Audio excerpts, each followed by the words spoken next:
ఇప్పుడు surface mode మీద పెట్టి దీని మీద అయితే ఆన్ చేశాను. ఆన్ చేస్తే హాయ్ ఫ్రెండ్స్, వెల్కమ్ టు నీలు ఆర్ట్స్తో మనం చాలా ఇంపార్టెంట్ విషయం గురించి మాట్లాడుతుంది. ఏంటంటే బ్రేక్ ప్యాడ్స్కి సంబంధించి అనమాట. బ్రేక్ ప్యాడ్స్ వల్ల డిస్క్ రోటర్ ఏదైతే ఉందో అది కూడా పోద్దన్న సంగతి మీకు తెలుసా? ఎందుకు పోద్ది, ఏంటి పోద్ది, ఇదంతా కూడా నేను మీకు ఈ వీడియోలో డీటెయిల్గా అయితే చెప్తాను అనమాట. రీసెంట్గా నేను షోరూమ్కి సర్వీసింగ్ తీసుకున్నప్పుడు ఫ్రంట్ బ్రేక్ ప్యాడ్స్ అయితే చేంజ్ చేశాను. ఆ వీడియో మీరు మొత్తం చూశారు కదా. సో ఇప్పుడైతే బ్యాక్ బ్రేక్ ప్యాడ్స్ ఏవైతే ఉన్నాయో దానికి ఒక చిన్న ప్లేట్ ఉంటుంది అనమాట. ఆ ప్లేట్ అయితే ఆ రోజు షోరూంలో లేదు కాబట్టి నేనైతే బ్యాక్ డిస్క్ ప్యాడ్స్ అయితే మార్పించలేదు. సో ఆ బ్యాక్ డిస్క్ ప్యాడ్స్ మార్పించడం వల్ల ఏం జరిగింది అనేది ఈ వీడియోలో నేను మీకు డీటెయిల్గా ఎక్స్ప్లెయిన్ చేస్తాను. దానికోసం అని చెప్పేసి నేను ఒక టెంపరేచర్ గన్ అయితే తీసుకొని వచ్చాను అనమాట. సో ఫారెన్ హీట్లో టెంపరేచర్ని అయితే టెస్ట్ చేయడానికి ఆ టెంపరేచర్ గన్ అయితే తీసుకొని వచ్చాను. సో దీంతో అయితే నేను మీకు ఈరోజు ఈ టెంపరేచర్కి సంబంధించి నేను మీకు ఒక ఎక్స్పెరిమెంట్ అయితే చేయబోతున్నాను అనమాట. Let's start our episode. Okay, ఇప్పుడు చూడండి ఫ్రంట్ డిస్క్ రోటర్ ఏదైతే ఉందో సో దీని మీద అయితే ఇప్పుడు మనం టెంపరేచర్ అయితే టెస్ట్ చేద్దాం. ఇది చూడండి, ఇక్కడ మోడ్లోనికి వెళ్ళాను కదా. సో ఇది సర్ఫేస్ మోడ్లో అయితే నేను పెట్టుకున్నాను. ఓకేనా, సర్ఫేస్ మోడ్ అయితే కనిపిస్తుంది కదా, సర్ఫేస్ మోడ్లో అయితే పెట్టాను. ఇప్పుడు సర్ఫేస్ మోడ్ మీద పెట్టి దీని మీద అయితే ఆన్ చేశాను. ఆన్ చేస్తే 87.8 డిగ్రీస్ ఫారెన్ హీట్ అయితే ఉందన్నమాట. టెంపరేచర్ 87.8 డిగ్రీస్ ఫారెన్ హీట్ ఉంది కదా. ఇప్పుడు బ్యాక్ డిస్క్ రోటర్ మీద అయితే ఒకసారి టెస్ట్ చేద్దాం. ఇప్పుడు బ్యాక్ డిస్క్ రోటర్ మీద అయితే చెక్ చేస్తే 87.6 డిగ్రీస్ ఫారెన్ హీట్ అయితే ఉంది కదా. సో సెంటిగ్రేడ్లోకి మీకు కన్వర్షన్ కావాలంటే గూగుల్లో ఆన్ చేసి సెంటిగ్రేడ్లో కన్వర్షన్ చేసుకోండి. అయితే ఇప్పుడు నేను బ్యాక్ డిస్క్ అయితే కూల్గా ఉంది, ఫ్రంట్ డిస్క్ కూడా కూల్గా ఉంది, నార్మల్ టెంపరేచర్ అయితే ఉందన్నమాట. ఫ్రెండ్స్, మీకోసం ఎంత మంచి ఇన్ఫర్మేషన్ తెస్తున్నాను కదా, ఇన్స్టాగ్రామ్లో నన్ను ఫాలో చేయండి ప్లీజ్. సో ఇప్పుడైతే డిస్క్ బ్రేక్స్ అనేవి ఎలాగైనా సరే వేడెక్కుతాయి కదండి బండి రన్నింగ్లో. మరి మీరు ఇలాంటి టెంపరేచర్ మిషన్లు తీసుకొని వచ్చి చెక్ చేస్తున్నారేంటి అని అయితే మీరు అనొచ్చు. డిస్క్ రోటర్ ఏదైతే ఉందో అది వేడెక్కడం అనేది ఒక 100 కిలోమీటర్లు, 50 కిలోమీటర్లు, 20 కిలోమీటర్లు వెళ్తే వేడెక్కితే బాగుందండి. జస్ట్ హాఫ్ కిలోమీటర్ వెళ్దాం, హాఫ్ కిలోమీటర్ కూడా కాదు, ఈ ఊరు నుంచి అలా ఊరు చివరి వరకు వెళ్ళి అయితే ఒకసారి టెంపరేచర్ అయితే టెస్ట్ చేద్దాం. టెస్ట్ చేసిన తర్వాత అయితే మాట్లాడుకుందాం అక్కడ. గైస్, బండి ఎప్పుడైతే రన్నింగ్లో ఉంటుందో అప్పుడైతే మన దృష్టి అంతా కూడా రోడ్డు మీద ప్లస్ బ్రేక్స్ మీద అయితే ఉంటుంది కదా. సో మన వేగాన్ని బట్టి బండిని నియంత్రించే కార్యక్రమం అయితే చేస్తాం. నేను పల్లెటూరులో వెళ్తున్నాను, మరీ ఓవర్ స్పీడింగ్ అయితే చేయట్లేదు, ఒక 30 స్పీడ్ అయితే నేను మెయింటైన్ చేస్తున్నాను.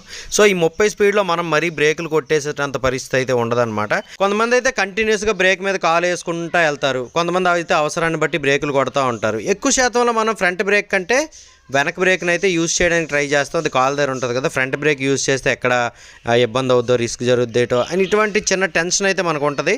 సో మొత్తానికి అయితే నేను 2 బ్రేకులు కలిపి అయితే ఈ జర్నీలో అయితే యూజ్ చేశాను. ఈ 2 బ్రేకులు కలిపి ఒక 200-300 మీటర్స్ జర్నీలో యూజ్ చేసిన తర్వాత ఏం జరిగిందో ఇప్పుడు వీడియోలో చూడండి. గైస్, ఇప్పుడైతే మా ఇంటి నుంచి ఒక 300 మీటర్స్ అయితే రావడం జరిగింది. 300 మీటర్స్లో నేను ఆఫ్ రోడ్ వచ్చాను కాబట్టి వచ్చిందంతా ఆఫ్ రోడ్ వీడియో చూశారు కదా. సో ఈ ఆఫ్ రోడింగ్లో అయితే నేను బ్రేక్స్ కొంచెం అప్లై చేయడం అయితే జరిగిందనమాట. సో ఈ బ్రేక్స్ అప్లై చేయడం వల్ల ఏం జరిగిందంటే ఫ్రంట్ బ్రేక్ అప్లై చేశాను, వెనక బ్రేక్ కూడా అప్లై చేశాను. దీనివల్ల ఏం జరిగిందో నేను మీకు ఇప్పుడైతే చూపిస్తాను. దీన్ని నేను ఎలా ఐడెంటిఫై చేశానంటే లాస్ట్ టైం నేను పంచర్కి సంబంధించి ఒక వీడియో అయితే చేశాను కదా. ఆ వీడియోలో ఏంటంటే నేను జస్ట్ వాల్ నెప్పలు ఇప్పుతుండేటప్పుడు చెయ్యి అయితే కాలిపోయిందనమాట.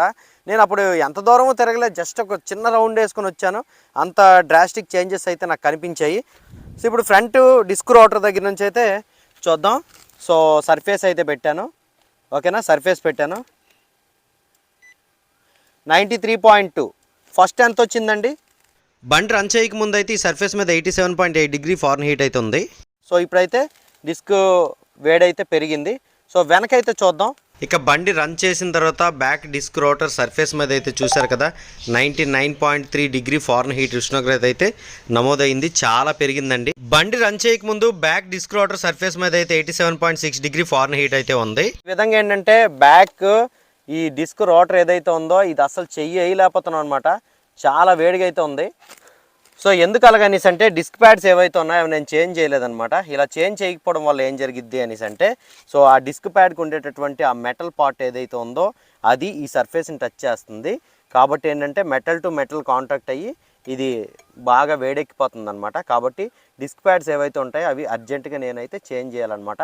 అలా చేంజ్ చేయకపోతే వేడెక్కి దీని లోపల ఉండేటటువంటి దమ్ము అయితే పోద్ది. ఈ డిస్క్ రోటర్ కూడా పగిలిపోయేటటువంటి అవకాశం అయితే ఎక్కువగా ఉంటుంది అనమాట. ఓకేనా గైస్, మనమైతే ఈ వీడియోలో డిస్క్ ప్యాడ్స్ చేంజ్ చేయకపోతే ఏం జరుగుద్ది, డిస్క్ రోటర్ సైతం పగిలిపోద్దని సంగతి అయితే తెలుసుకున్నాం కదా. సో ఈ వీడియో మీకు ఎలా అనిపించిందో కింద కామెంట్ సెక్షన్ తెలియజేయండి. అయితే ఇప్పుడు మీకు డౌట్ వస్తుంది, అదేంటంటే అందరి దగ్గర ఇటువంటి గన్లు అయితే ఉండవు కదా అని చెప్పేసి. మీరు జస్ట్ చేయి పెడితే మీకు అర్థమైపోద్దండి. కానీ వీడియోలో నేను చేయి పెట్టి చూపెడితే ఆ వేడి ఎంత ఉందో మీకు తెలియదు కాబట్టి డైరెక్ట్ మిషన్ అయితే నేను తీసుకొని రావడం అయితే జరిగింది. కాబట్టి ఈ వీడియో మీకు నచ్చితే లైక్ చేసి మీ ఫ్రెండ్స్తో షేర్ చేయండి. నీలు ఆర్ట్స్ అఫీషియల్ అని ఇన్స్టా ఐడి అయితే నీలు ఆర్ట్స్ అఫీషియల్ అని నీలు ఆర్ట్స్ అఫీషియల్ అని ఇన్స్టాగ్రామ్ ఐడి అయితే ఉంటుంది. సో దాంట్లో నన్ను ఫాలో అవ్వండి. మంచి మంచి అప్డేట్స్ అన్నీ కూడా నేను మీకు అక్కడ తీసుకొని వస్తాను. అందరికీ నమస్కారం. Thank you.